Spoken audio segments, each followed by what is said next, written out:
यानंतर एक महत्त्वाची बातमी ती म्हणजे रणजित कासले पोलिसांना शरण येणार आहे, आपला बळी जाणार आहे असं रणजित कासले यांनी म्हटलेलं आहे। रणजित कासलेने धनंजय मुंडेंवरती गंभीर आरोप केलाय। कासलेची सोशल मीडियावरती व्हिडिओ पोस्ट केलेला आहे। निलंबित पोलीस निरीक्षक रणजित कासले आता पोलिसांना शरण येणार आहे। कालपासून काही लोकांना आणि काही कमेंट वाचल्या, काही लोकांशी बोललो मी, पत्रकार माझे मित्र आणि काही मीडियातील आणि काही वकील, काही पोलीस अधिकारी यांना मी यांच्याशी संवाद साधला तेव्हा मला असं जाणवलं की असा पळून उपयोग होणार नाही। कुठल्याही संकटाचा आजपर्यंत मी सामना केलेला आहे। त्याप्रमाणेच मित्रांनो मी फेस करणार आहे आणि मी महाराष्ट्र पोलिसांना, बीड पोलिसांना सरेंडर होण्याचा निर्णय घेतलेला आहे मित्रांनो।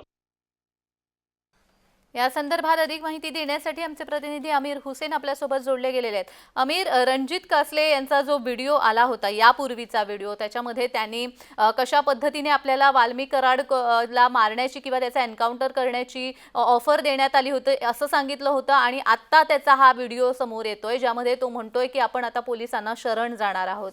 काय अधिकचा तपशील आहे या संदर्भात?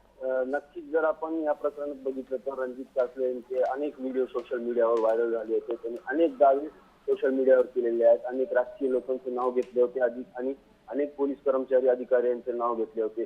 2 दिवसापूर्वी जे व्हिडिओ व्हायरल केला होता त्यांना असं म्हणणं होतं त्यांचं की मला वाल्मिक कराडला मारण्याची सुपारी भेटली होती, असा एक व्हिडिओ व्हायरल झाला होता।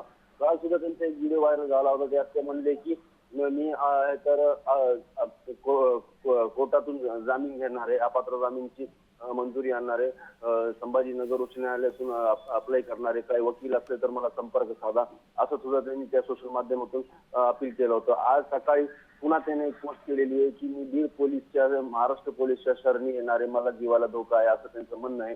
आणि अनेक बाबीत ते वेगवेगळे प्रकारचे बोलत आहेत। आता ते म्हणजे काही राजकीय लोकांचे मी उघड करणार आहे, काही लोकांचे जे अकाउंट आहेत ते सुद्धा मला माहिती आहे, म्हणजे सायबर मधली जी माहिती होती किंवा त्यांना बोलायचं ते बोलत आहेत। नेमकं आता कासले कोणत्या पोलिसला, महाराष्ट्र पोलिसला शरण येणार आहे हे बघणं गरजेचं आहे। अगदीच, धन्यवाद आमिर दिलेल्या सविस्तर माहितीसाठी।